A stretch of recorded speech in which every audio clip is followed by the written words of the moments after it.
Bom dia, pessoal! O podcast Canaltech de hoje está começando agora com as principais notícias do mundo da tecnologia.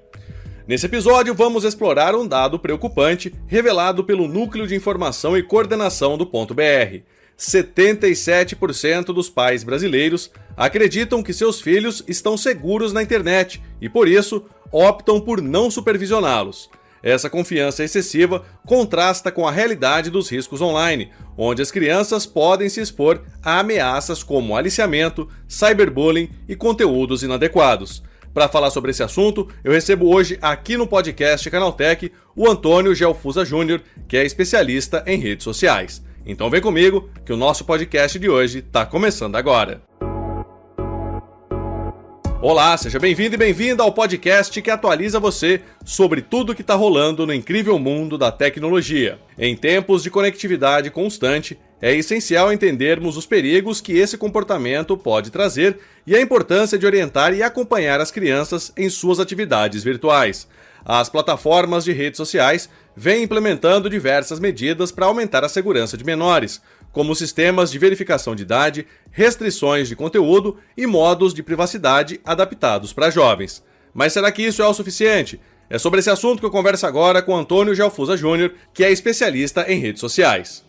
Antônio, quais são as principais ameaças que as crianças e adolescentes enfrentam hoje nas redes sociais? Na minha opinião, conteúdos que não sofrem um tipo de regulação e controle. Esse ano, por exemplo, o Meta, através do Facebook e Instagram, eles deram uma diretriz que explica, inclusive, que eles estão fazendo uma certa restrição de conteúdos. Vamos dar um exemplo, como conteúdos que falem sobre suicídio ou automutilação. Então, os perfis que são cadastrados, com idades de jovens e adolescentes, o Meta já não está mostrando esse tipo de conteúdos para eles. Por exemplo, é uma diretriz que já dá uma certa contribuição.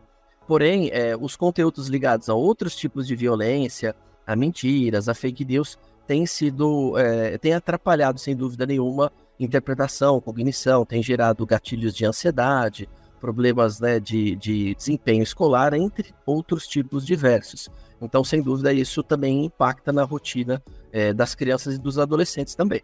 Antônio, com relação a essa pesquisa do .br, que identificou aí que 77% dos pais acreditam que os filhos estão seguros na internet e com isso eles acabam negligenciando a presença online dos filhos. Isso acaba sendo muito perigoso, né, Antônio? Totalmente, porque esse número, esses 77% desses pais que eles acreditam, que os filhos estão a salvo, que eles estão de alguma forma protegidos, é o mesmo número de percentual desses pais que eles têm um certo tipo de conversa explicando que os sites e que alguns aplicativos são nocivos e que eles têm que ter um certo tipo de cuidado. Mas acaba sendo a pesquisa mostra que é uma percepção percebida, não real, porque as crianças elas estão tendo dificuldades com desempenho e há inclusive relatos nessa pesquisa de que as crianças, até as próprias crianças sentem dificuldade de se distanciar das telas, elas têm mostrado vários tipos de enfrentamento. Então, sem dúvida nenhuma, não reflete o que de fato está acontecendo. Isso sem falar no desempenho escolar, queda de notas, dificuldade de concentração, entre outros fatores que estão sendo bem prejudiciais na formação das crianças e dos adolescentes.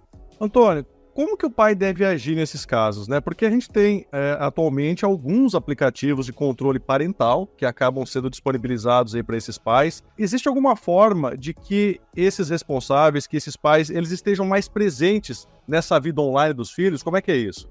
Excelente pergunta, porque nós fazíamos essa pergunta quando a TV tinha uma certa liberdade e era o único meio que a criança tinha de interação com tela há anos atrás, Então, por exemplo, a criança estava na sala de aula, na sala de casa, e sempre se dizia, olha, os pais também têm que monitorar aquilo que a criança e o adolescente está assistindo. Mas mesmo assim, existe o controle de faixa etária com um determinado tipo de programação. Só que agora, com tanta liberdade de informação, com o adolescente e com a criança muitas vezes sendo criado e distraído apenas pelas telas e pelos celulares, será mesmo que o que ele está sendo o que está sendo assistido e o conteúdo que ele está vendo e procurando saber as coisas da vida tem algum tipo de controle? Com certeza não.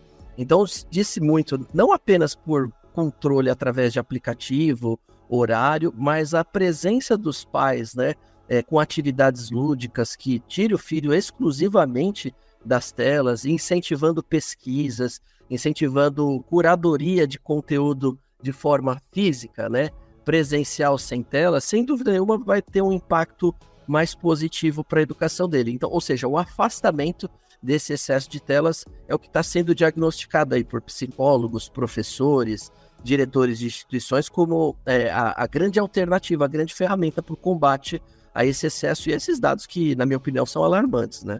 Antônio, a gente sabe que as plataformas, né, quando você tem uma publicação que fere algum tipo de lei dentro de uma plataforma, é complicado você retirar, ou pelo menos conseguir que esse material seja eliminado da plataforma de forma quase instantânea. Você acha que essas redes sociais, essas grandes aí, as Big Techs, elas têm uma parcela de culpa nisso também? Eu acredito que sim. Olha, se elas não conseguissem tirar ou restringir esse conteúdo, o próprio Meta, o Facebook e o Instagram, como eu dei o exemplo antes, eles não conseguiriam restringir como eles se propuseram a fazer. E se propuseram porque eles perceberam que isso está causando dano na sociedade e eles estão sendo pressionados pelas ONGs, pelos governos, né? Como a própria Flórida, nos Estados Unidos, eles proibiram o uso de TikTok para crianças abaixo de 14 anos. Então existe uma pressão. Agora, em novembro, o STF deve julgar, inclusive, se não me engano, né, eu estiver falando o termo errado, peço desculpas, mas eles vão julgar sobre a responsabilidade das plataformas de mídias sociais pela remoção do conteúdo, dos servidores que hospedam sites, dos conteúdos que vão estar lá dentro, e dos aplicativos de mensagens dos conteúdos que são distribuídos dentro do WhatsApp, do Telegram. Ou seja, é o que você comentou, até que ponto eles são responsáveis. Os governos já estão percebendo, olha, peraí, o quintal é seu, então você tem que ter uma certa responsabilidade de estar sendo distribuído. E hoje, Gustavo, é importante afirmar que alguns tipos de conteúdo, por exemplo, o conteúdo pornográfico, se você tentar subir algum tipo de conteúdo desse em plataformas como o Facebook e Instagram, eles já são banidos. Então o algoritmo ele já tem um trabalho para excluir algum tipo de conteúdo e já aplicar o selo de conteúdo sensível quando tem algum tipo de violência. Ou seja, eles têm equipe técnica, eles têm quantidade e investimento de publicidade para ter massa o suficiente para poder contribuir com a sociedade por conta dessas leis novas que provavelmente vão começar a surgir.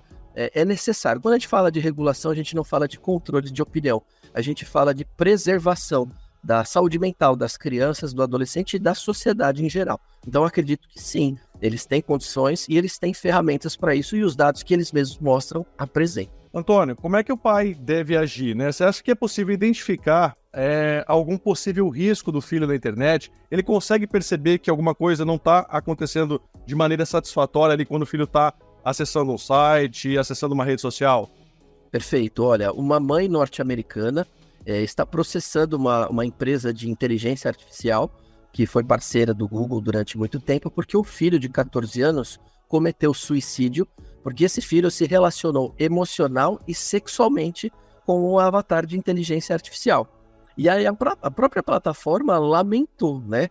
Porque essa morte ela foi extremamente triste e nós já estamos introduzindo mudanças na tecnologia da plataforma, ou seja, já um próprio consentimento de quem desenvolve tecnologia dos riscos que isso ocasiona. E a mãe relatou que o filho ele foi perdendo o interesse escolar, ele foi se retraindo, ele foi ficando exclusivamente com a atenção dedicada apenas ao celular, foi se afastando dos estudos. Então esses são os sinais simples e claros de que realmente há algo errado no jovem. Quando a mãe chegou ao ponto de proibir o uso do celular, depois de um tempo que o adolescente conseguiu resgatar o celular, ele fez um comentário para a plataforma de inteligência artificial, dizendo que tinha saudades dela e que queria ir ao encontro dela, que na verdade era o indício de que ele queria cometer suicídio. E a plataforma disse, vai em frente, estou te esperando, alguma coisa nesse sentido.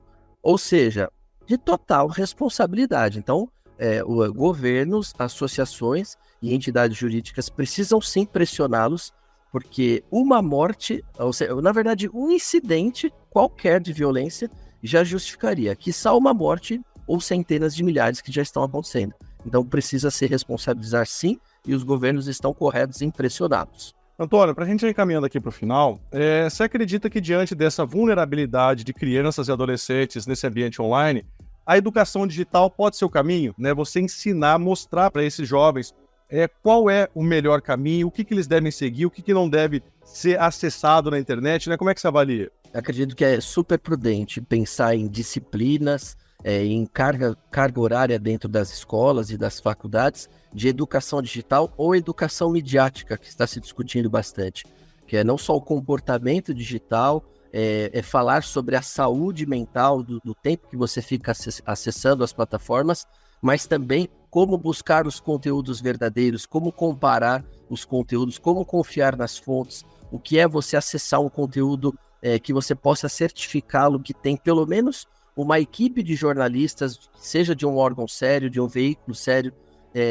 confirmar a aspas de uma pessoa ou de um profissional que eventualmente deu uma entrevista, e os próprios conteúdos que são distribuídos de forma educativa. Então você pesquisa num site, você pesquisa na plataforma digital e você pesquisa numa biblioteca digital ou presencial. Então realmente a gente precisa ensinar, talvez reinventar a roda, incluindo as plataformas digitais dessa forma, né? Um dado importante é que o Google deve ser ultrapassado, né, nos próximos anos, em termos de pesquisa, no TikTok, que é uma plataforma que não traz um conteúdo mais aprofundado, como alguns conteúdos no Google ou uma biblioteca. Então a sociedade está caminhando mesmo para absorção de conteúdo menor, dinâmico e sem aprofundamento. Então eu acredito que a educação digital e midiática é essencial, sim. Antônio, tem muita escola que está proibindo, ou pelo menos restringindo o uso de celular durante ali o período letivo. Você acha que esse é o caminho, né? Ou era melhor que essas escolas pegassem esse tempo para ensinar esses jovens como acessar, o que acessar? Porque começou-se que o aluno, o adolescente, ele não poderia acessar o celular durante a aula. Agora isso já está sendo extrapolado também para o intervalo, ou seja, durante todo o período em que ele permanece dentro da instituição escolar, ele não pode acessar o celular. Você acha que isso é válido, que tem que ser aprimorado? Como é que você vê isso? Então, existem duas frentes. A que acredita que a proibição, nesse momento grave, é o mais importante, e tem a frente que acredita que a discussão, né, o debate entre pais, alunos, sociedade, que é o que a gente sempre acha ideal, mas nem sempre no Brasil, com as condições que temos, isso é possível de realizar. Eu acredito que duas frentes serão necessárias. Uma regulação, talvez de ensino fundamental proibido em definitivo, e ensino médio com algum controle, e, ao mesmo tempo, existir frentes em que incluam essas disciplinas e que esse debate sobre a informação, a educação digital, ele entre de forma muito intensa nas escolas. O ministro da Educação, por exemplo, o Camilo Santana, ele deve entrar com um projeto de lei para se discutir a proibição ou a regulação dos celulares em sala de aula.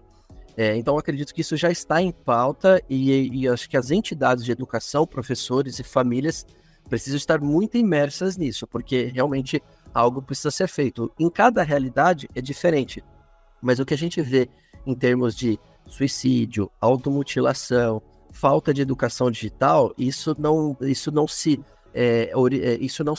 analisa ou se diferencia por faixa etária ou se diferencia por condição econômica dos alunos das escolas. Isso está de forma geral. Então, é preciso, sim, né, ter algum tipo de controle e políticas efetivas de combate às escolas. Como a gente já teve, né, aquelas campanhas do ProErd contra as drogas, e sempre foram muito efetivas, né, quando trazia esse debate nas escolas. Parece que a gente talvez precise de campanhas de incentivo que fale sobre a necessidade da desconexão, da necessidade da educação digital. Antônio, é isso. Obrigado. Valeu pela tua participação aqui no podcast Canaltech e um ótimo dia para você. Gustavo, muito obrigado sempre aí pela gentileza. Tá aí, esse foi o Antônio Gelfusa Júnior falando sobre os perigos que crianças e adolescentes enfrentam na internet.